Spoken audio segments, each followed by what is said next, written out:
எனக்கு பிடிக்கல இந்த கிறிஸ்தவம் இருக்கே.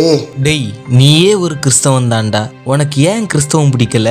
உனக்கு பிடிக்கும்னா நீ இரு, எனக்கு இந்த மதம் பிடிக்கல. டேய் நிறுத்து, கிறிஸ்தவம் ஒன்றும் மதம் கிடையாது.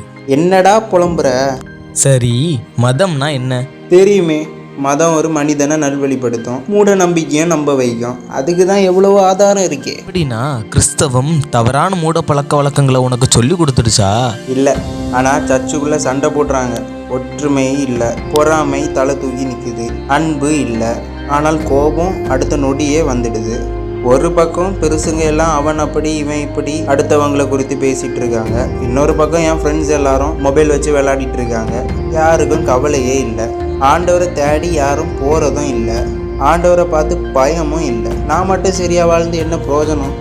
ஆனால் எல்லா கிறிஸ்தவ சபைகளும் அப்படி கிடையாது நண்பா. ஆமாம், அது சரிதான். ஆனாலும் சரி நிறுத்து.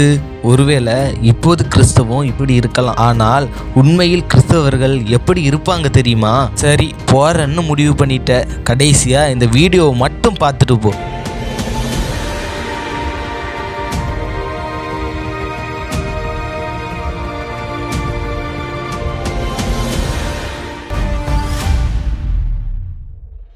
தற்போதைய கிறிஸ்தவம்.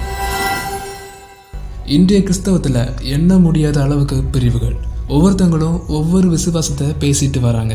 ஒரு வாலிபன் சபையை விட்டு வெளியே போகிறான் அப்படின்னா அந்த வாலிபனை திரும்ப நீ சபைக்கு வா அப்படின்னு சொல்லி கூப்பிடுறதும் கிடையாது, அவனுக்காக கவலைப்படுறதும் கிடையாது, அவனுக்காக ஜெபிப்பதும் கிடையாது. சபையில் ஜெபம் குறைந்து வருகிறது. அதே சமயம் சபையில் அரசியல் அதிகமாகிட்டு வருது.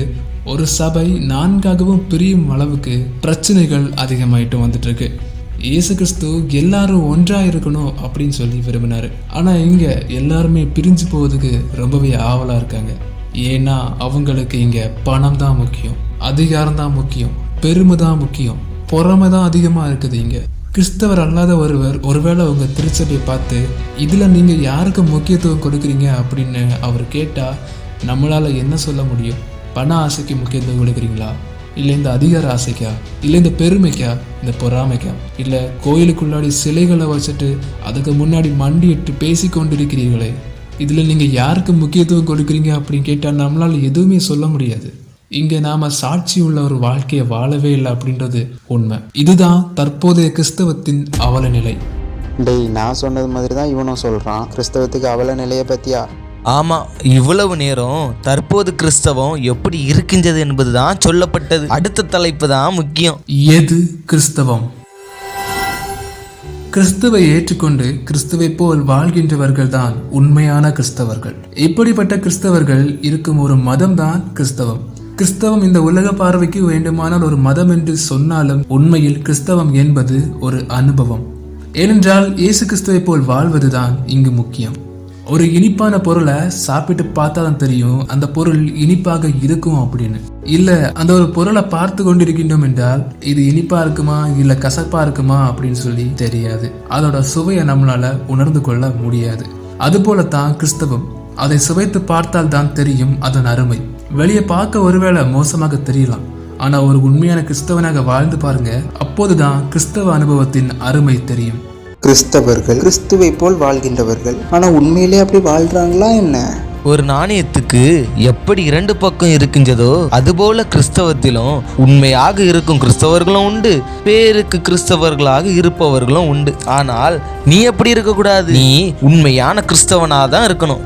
ஓகே இருக்கலாம், ஆனால் அது அவ்வளோ ஈஸி இல்லை இயேசு கிறிஸ்துவ போல வாழ்றது. ஓ அப்படியா விஷயம்? சரி, இந்த வீடியோவை பாரு.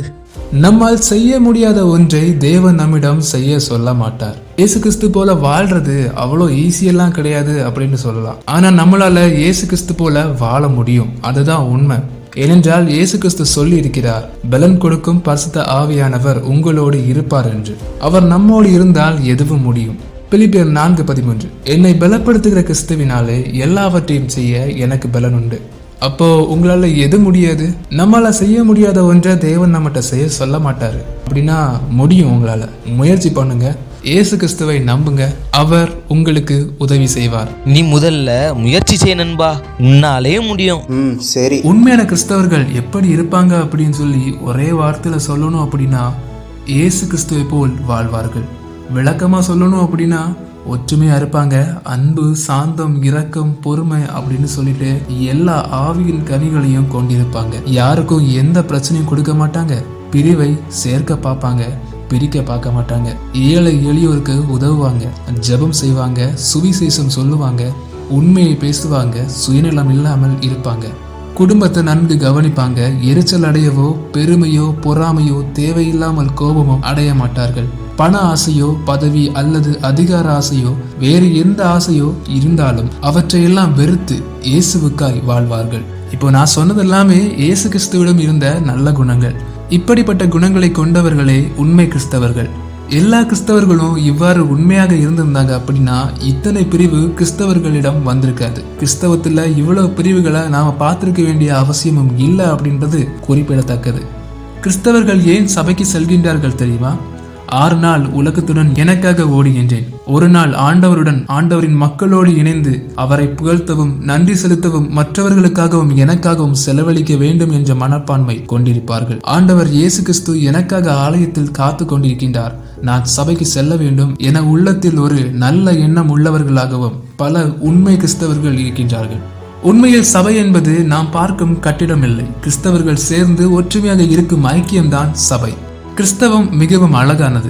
உலகத்தில் காணப்படும் பல பிரச்சனைகளுக்கு கிறிஸ்தவ பண்புகளால் முடிவை கொடுக்க முடியும். சிம்பிளா சொல்லணும் அப்படின்னா ஒற்றுமை இருந்திருந்தா போர் இல்லை, பஞ்சம் அப்படின்றது இல்லை, யாரும் நம்மள அடிமைப்படுத்தி இருக்க முடிஞ்சிருக்காது. அன்பு இருந்திருந்தா கொலை, கொள்ளை, பாலியல் குற்றங்கள் இந்த மாதிரி குற்றங்கள் எதுவுமே நடந்திருக்காது. இந்த மாதிரி ஒரு அழகான ஒரு உலகத்தை, அன்போட ஒற்றுமையோட ஒரு சந்தோஷமான ஒரு உலகத்தை பார்க்கணும் அப்படின்னா அதுக்கு ஒரே வழி உண்மையான கிறிஸ்தவனா இயேசு கிறிஸ்துவை பின்பற்றி அவரோடு வாழ்றது, அவரை போல் வாழ்றது அப்படின்றதுதான். நான் நினைச்ச மாதிரி உண்மை கிறிஸ்துவம் இல்லை, ஆனாலும் எனக்கு தற்போதைய கிறிஸ்துவ சூழ்நிலை எனக்கு பிடிக்கல. இதுதான்டா சாத்தானின் தந்திரம். சாத்தானின் தந்திரம். சாத்தானுடைய மிகப்பெரிய ஆயுதமே இந்த பிரிவினை தான். ஒவ்வொருவரையா சபையில் இருந்து பிரித்தான், சபையையும் பிரிப்பான், கிறிஸ்தவத்தையும் பல பிரிவுகளாக பிரித்தான். எல்லாம் அவனுடைய தந்திரம்தான். கிறிஸ்தவத்துல எவ்வளவு பிரிவுகள் இருக்கிறது. யார் சொல்வது உண்மை அப்படின்ற கேள்வி, கடவுள் இல்ல அப்படின்னு சொல்லிட்டு சில கிறிஸ்தவர்கள் மாறவும் வாய்ப்பு இருக்கு. இல்லை என்றால் அந்த மனிதன் கிறிஸ்தவம் வேண்டாம் என நினைத்து பிரிந்து செல்ல வாய்ப்புகளும் நிறையவே இருக்கு. கிறிஸ்தவம் பலவீனமானது இல்ல, பிரிவினை அதை பலவீனமாக்குகிறது. நீங்களும் உங்கள் சபையை விட்டு பிரிந்து சென்றால் சாத்தானுக்கு உதவுகின்றீர்கள். இயேசு கிறிஸ்து சொன்னார் ஒற்றுமையாக இருங்கள் என்று.